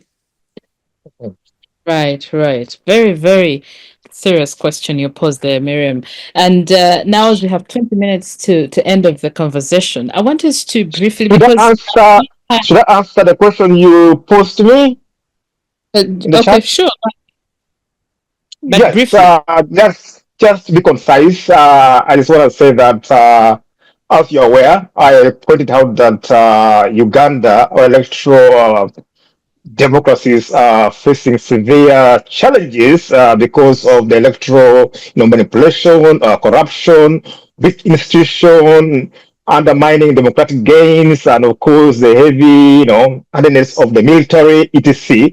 And I think there are key strategies for solidifying democracies, maybe like in Uganda, if we can invest in institutions, like electoral commission, and make the police, the army more nationalistic and independent. That would help in our democratic kind of growth and development. We also kind of have to foster maybe like civic education and participation whereby before elections we try to enlighten our voters about the rights. We can also do by promoting economic inclusivity so that our voters don't go out to give in for handouts like salt, sugar. If we do that, we are trying to lay foundations for more solid democratic gains. Further, even trying to like to leverage like technology, regional cooperation and peer pressures can be addressed for the opposition as a way forward. For now, I would encourage more of electoral mapping and identification, whereby it can be based on maybe regional basis. There are parties that are strong in certain parts of the country. Let the guys sit down, navigate, and say maybe NUP, you focus here, DP, focus here, UPC, focus here, FDC, focus here, and then at the end they can form a coalition. That's the way forward. And in that way, they can easily give a hard time to Museveni and NRM. Thank you. Right. Thank you so much, Doctor, for that. I will come now to, as we begin the conclusion of our conversation, I want us to talk about electoral reforms, because as we had this entire conversation, a lot of things have come up. And I will start from the point of Honorable Sarah Pendi when she said we need to revisit the Constitution because it doesn't make sense for us to hold elections, yet they're marred by malpractices, they're marred by controversies, they're marred by human rights violations and etc. And so when I'm looking at all this, I'm looking at financial, political, and security challenges that we face during every cycle of the elections in Uganda. And so I come to you, Dr. Kisambira, and I ask, really, is there hope for electoral reforms? And have we explored that area of making reforms that actually make sense? Because I remember there's a time we made some reforms some time back. There were electoral reforms that, especially from the electoral petitions that we know would come up during these electoral cycles. But at this point, honestly, if we are to come off as a credible country that carries out regular elections, shouldn't we be making reforms that have lasting impact? Well, thank you so much, Lynn. I think, to be honest, we need to have a change that the president talked about when he had just taken power from those who was fighting. We need a fundamental change, not just change of guards. In quotes. So if we haven't changed the head of state, if we've not had a peaceful transition from one person to another, even when we make thousands of reforms, we may not get to where we want to go, because we still have the same mindset that came to solve problems of 1986. The same mindset wants to solve the problems of 2026. So, which doesn't work totally. So if we've not had that peaceful transition, however, in whatever form it will be, but for as long as it is peaceful for the benefit of Ugandans, the reforms might not see light at the end of the day, even when they are there. What explains this is that even that we have already in place in the Constitution, it hasn't been observed to the dot. So even when we review what is there, we should first have to question ourselves to what extent has this that we have already been implemented, what has been its strength or weaknesses. So the issue is not about it's not about what we have in the Constitution, but getting hold onto it and fulfilling it to the dot. However, we still need the reforms, however late it is, because it's now late for us to have a good process that will be fair to usher in new reforms that are going to be really understood and observed by all stakeholders who are going to participate in the elections. So I think it has been intentionally belated to this extent that even when they are to come, they won't be in the good spirit of a democratically minded Ugandan. So we would need to see the reforms, but we not have them. Lastly, personally, if I would propose certain reforms, if I have the chance to, I would say we need to review the constituencies and the number of MPs that we really have. We need to reduce the House, and this will help us reduce the expenditure that the country goes through during the elections, but also to help us, have more quality of the political processes that we have in the country. If we have few people that are really goal-oriented, we will have some of these problems solved that have been chronic. The other thing is the militarization. Like I said, if we don't change the head of state, like the reform of militarization might not go out of the picture. So if we have a president who is voted in a very civil way, we would really have to achieve the militarization. However, we still need a reform that keeps the military and its structures out of the electoral process as much as possible. And we need to see the police take charge, as it's the one mandated by law to keep law and order and take charge of these some of these electoral processes. The only place when we need to see the military is when we have, let's say, terror threats and maybe border invasions, but not really within the electoral process. And then the other thing is about commercialization of politics. The Electoral Commission, when you look at the nomination fees that they ask for candidates, it's first of all, it's a barrier for people who would have loved to participate in the elections. Today, when you examine the change-seeking minds of Ugandans, you'll find that they belong to those that are the most youngest in the population. But they don't have this money that the Electoral Commission is asking for as nomination fees. So it needs to revise the fees that it's asking, because it's a barrier for people who would have come up to challenge the old minds who actually have the money, and they keep over and over again standing. That's why you find some people standing for over 25 years, and they've been in the August South for this period of time, and they have really done little that answers some of these generational questions. The other thing is equity. When I examine the electoral process of this country, it does not put into account the disabled persons. How about people who can't talk, who can't see, and who can't walk? How do they vote? So it has not been taken into account and it needs, in the reforms, we need to see this come up.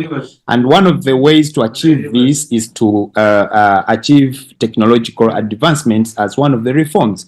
We need to see technology come. Like I read some time back the report of the Electoral Commission of the previous elections, but among the challenges they set forward, they even never mentioned an inch of technology being a challenge, yet we saw the voter verification machines failing on most of the polling stations. So they are trying to align with what many Ugandans thought as deliberate.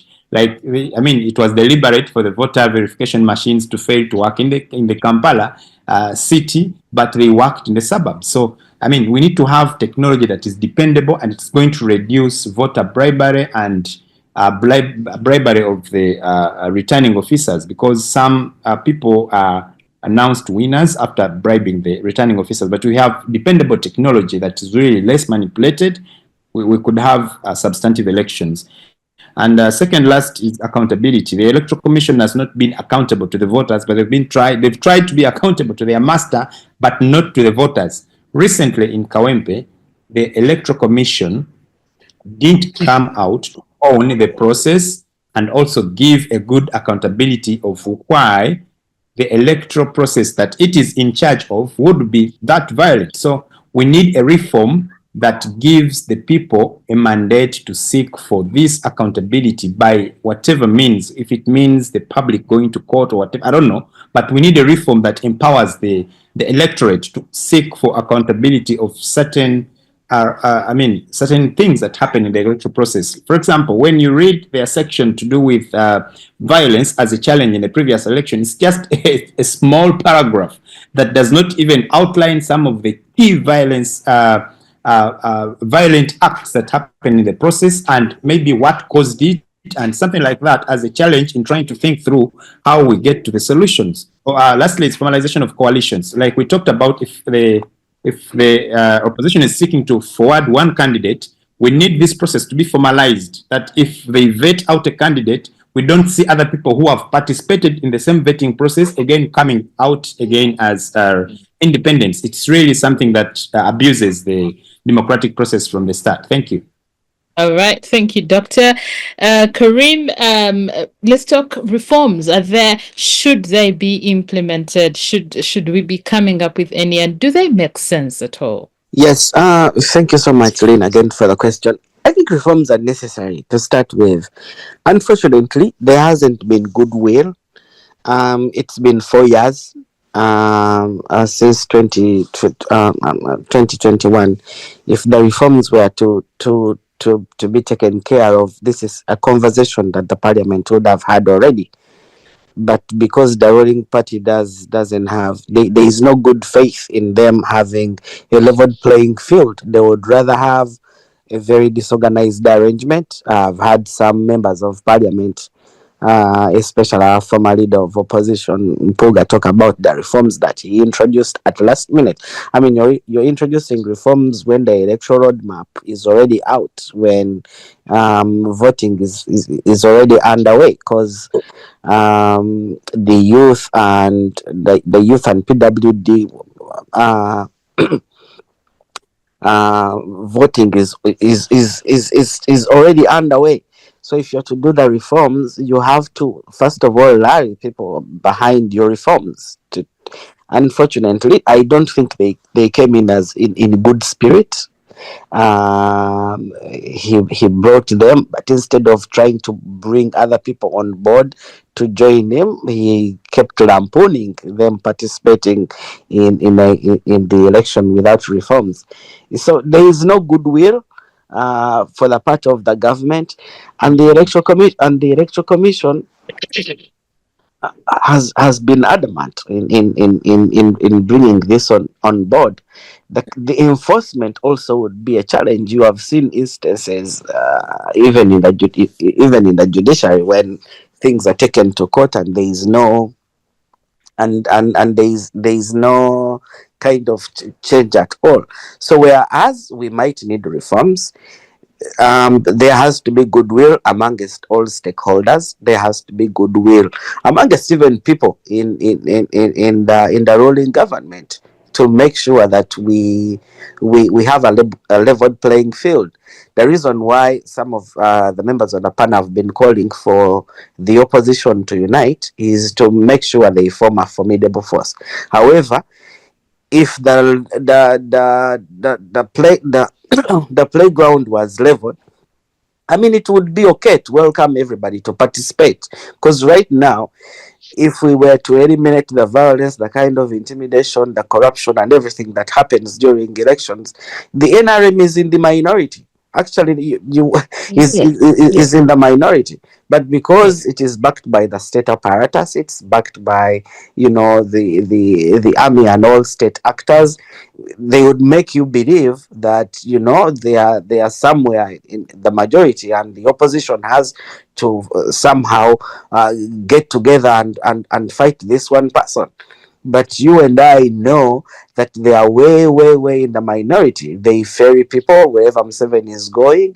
Even they ferried kids from schools in Kawempe. You would be surprised at a polling station where a president was, for a candidate not to win in that specific polling station. It is quite ashamed. It's very telling.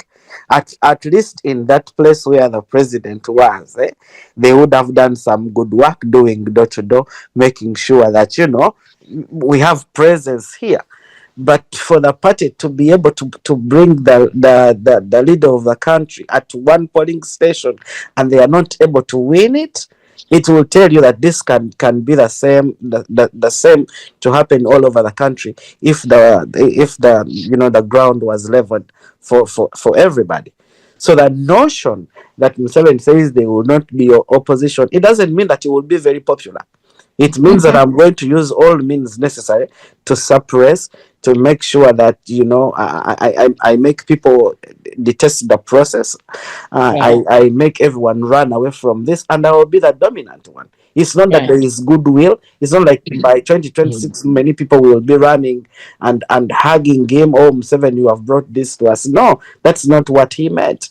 he was intentional by saying, I'm going to rein in violence. I'm going to bring in all manner of state operative. I'm going to involve as much money as possible to make sure that the ground is not leveled for an average Ugandan to participate in this election. So whereas the reforms are important, I don't think there is good faith in the ruling government to push them forward. Thank you so much.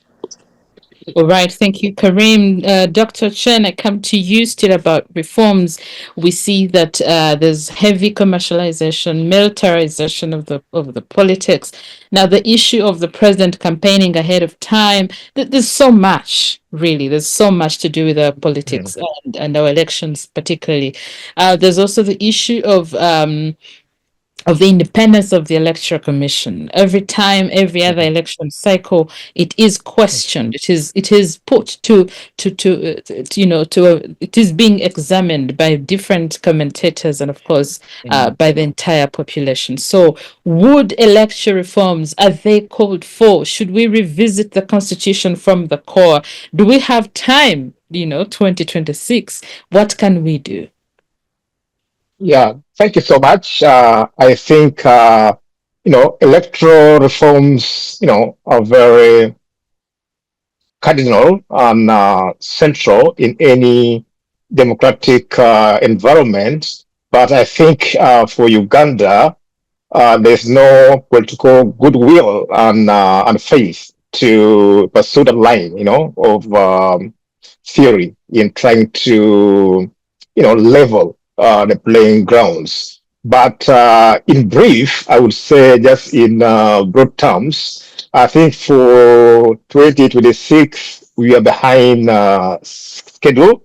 We are behind. It might not be possible.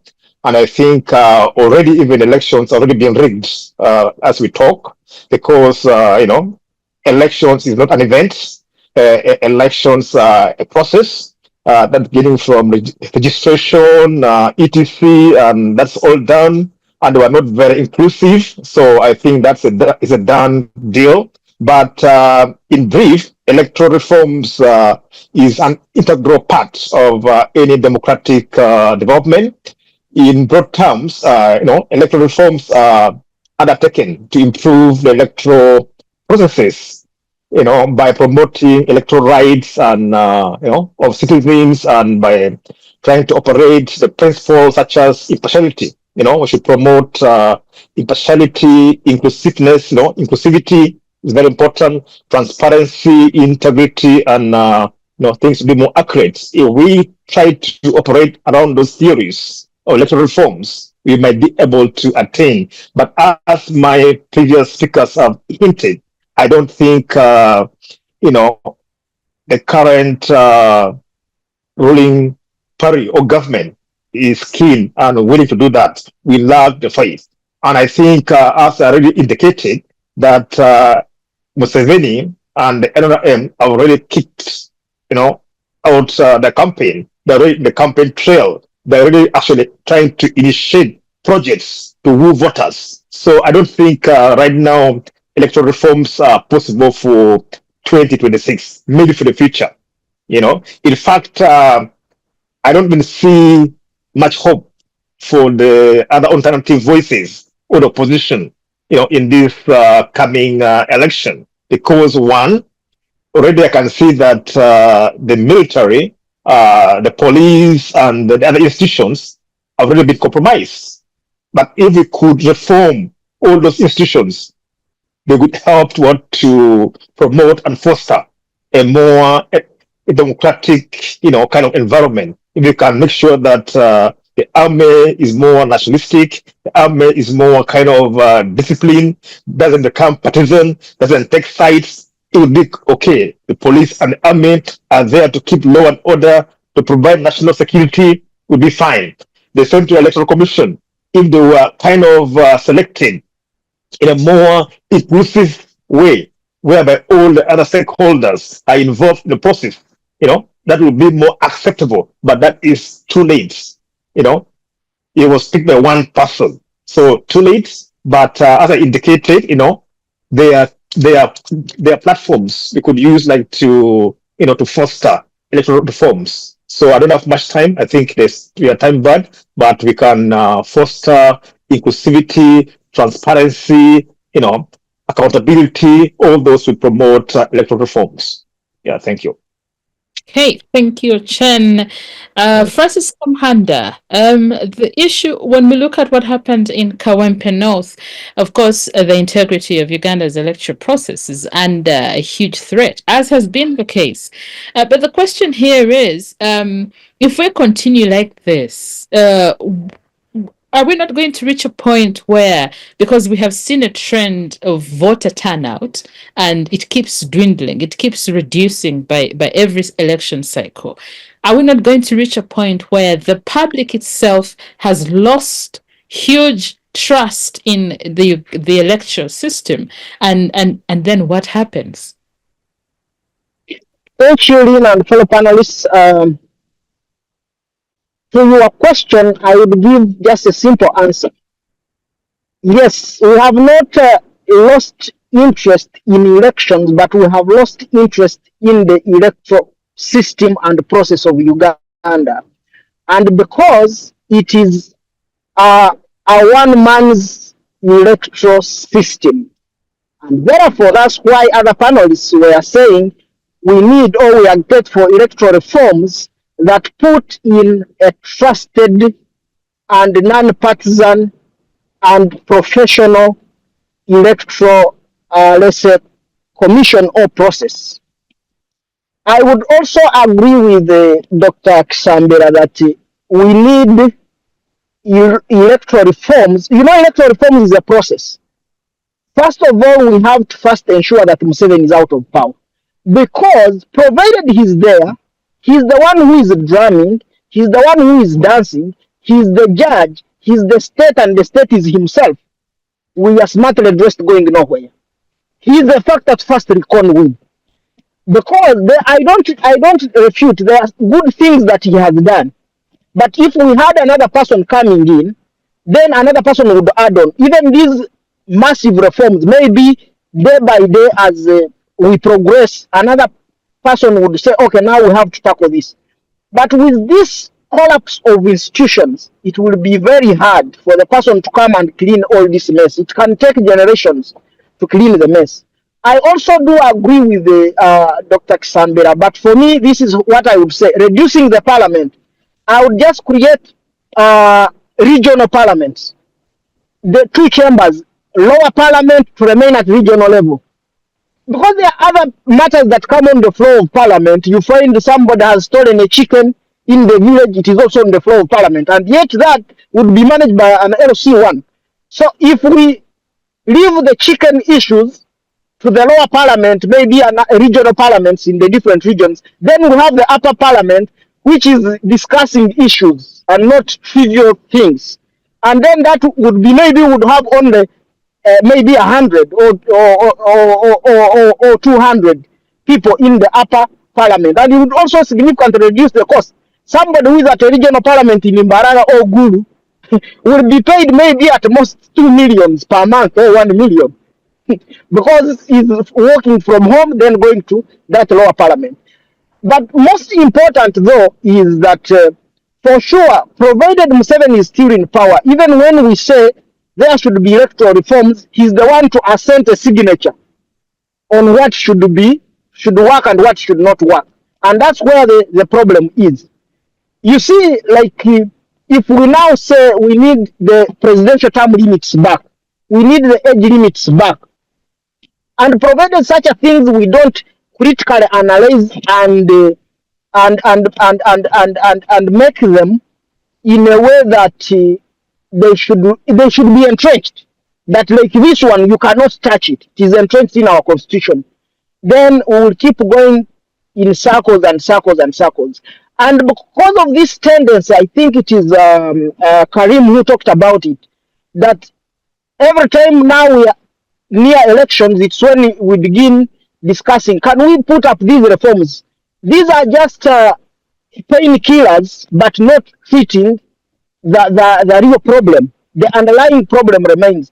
This is something that we need technocrats to sit and look through all these reforms and put reforms that are non-biased. But this tendency of always saying, okay, now we subject them to the government of fishermen of Museveni, where these are MPs, they don't know what is happening, they are only sleeping, as he said, provided you send him somebody who will reach the time of voting, they wake up and raise up their arms, and then they vote yes. And then where you have a speaker who will just say they have it, they whatever, that's not going to work. That's not how serious government business works. We need to first have these leaders out, and then we have young, so that we pace what is trending. Otherwise, sometimes then we are always ashamed. Like right now, everywhere on social media they are showing a simple election. They are or different kinds of guns that I have never even seen in a battlefield. When the ADF attacked us, I never saw like the guns that the ones I saw in Kawempe. So now, how do you begin defending that out when you are outside here and somebody say, "Oh, I saw an election in Uganda. You guys, your elections are a battlefield." So what do you expect me to say? I'll just say, yes, that is what our government. That is the lack of professionalism within our army and so on. And then they say, "Oh, you guys who are not here, you portray a bad image of our country," as if I'm the one who deployed. I did not deploy. You deployed. I'm just showing that yes, that is what they did. So I think we need to think ahead. Reforms for now as we go into the elections, that is a painkiller. It will not help anything. But as the opposition, we should continue exposing the rot that is within the junta of the NRM. Thank you. Francis, and conclusively, Miriam, I come to you because now we are seeing that there is need ultimately for reforms, but this could not be the right time. But we have seen that our constitution continues to be undermined. There's a lot that continues to be done to it. Tampered with, exactly, is the word I was looking for. So the need for us to re-examine and re-evaluate the constitution maybe is one of the reasons, and then maybe those reforms, but under what circumstances, under what political positions will we be, because we see that there's a lot of polarization between the political players and political class, and now when you look at us, the other people, the ones, the grass, really, we are stuck. We are there, but we're not making headway, and we might not have even the support we need to make headway. So, conclusively, what say you? I don't want to repeat what my other panelists said, but I think they have highlighted most of the areas that need improvement. But there is lack of goodwill. Like, is the government in power ready to implement the reforms necessary? Because we can't have any reform. I mean, reforms look so nice on paper, but who is going to implement them? So currently, we have just two major problems, and the electorals they are wanting, but they are not the biggest issue. The biggest problem we have is militarizing the politics, and the biggest problem. One of the biggest problem is, and the major reform we need is removing Museveni from leadership, because I mean, Museveni as a person, this is more personal. I would like to think that any other person in that government as a president would think differently. If there is any person who doesn't believe in democracy, a person who doesn't believe in democratic elections, how can he even implement reforms? Like right now, the biggest issue is, can we have an independent electoral commission?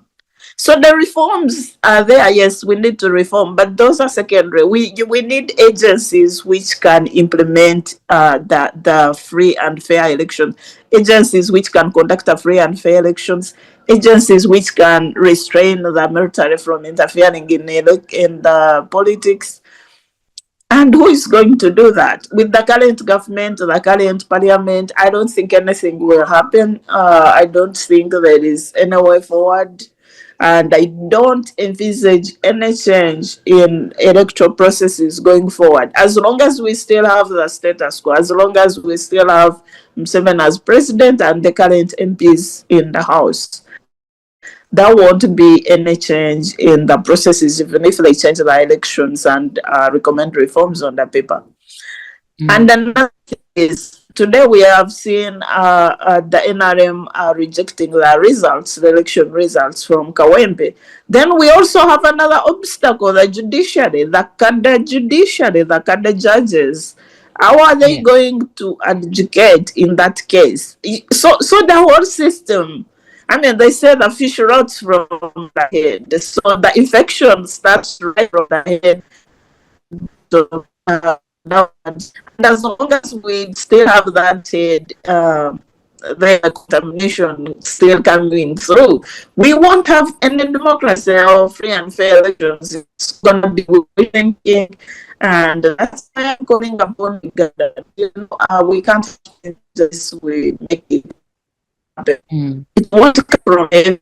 Today there is an incident, currently there is something going on. You see, when dictators are attacked, like if there is a crisis in Museveni's life, there is Ruto is aligned with Museveni,